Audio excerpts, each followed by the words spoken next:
In the shadow of Mount Vesuvius, the ancient city of Pompeii thrived in a world unaware of its impending doom. It was a place of color and noise, of laughter and ambition, where life pulsed through narrow stone streets and open courtyards. To us, Pompeii is a frozen tragedy, a city caught in its final breath. But before the ash and fire, it was alive, vibrant, and startlingly familiar. The people of Pompeii lived at the crossroads of Roman culture and local tradition.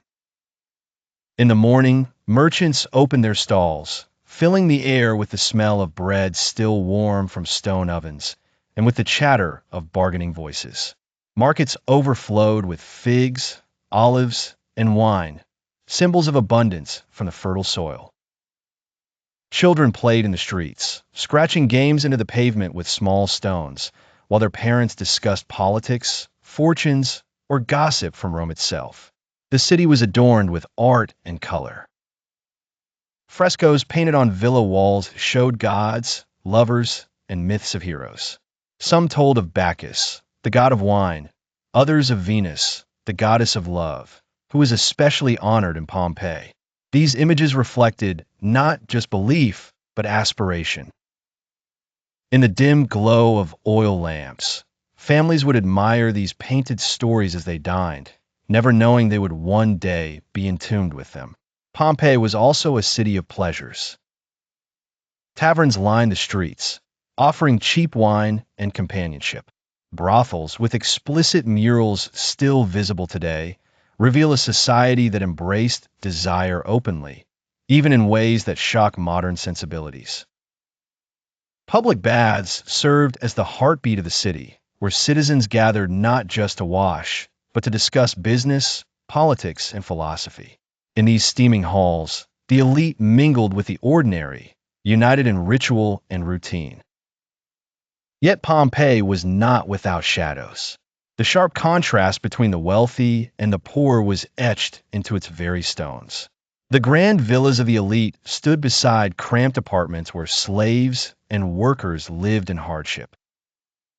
For the wealthy, life offered luxury, mosaics, banquets, and gardens shaded by fountains.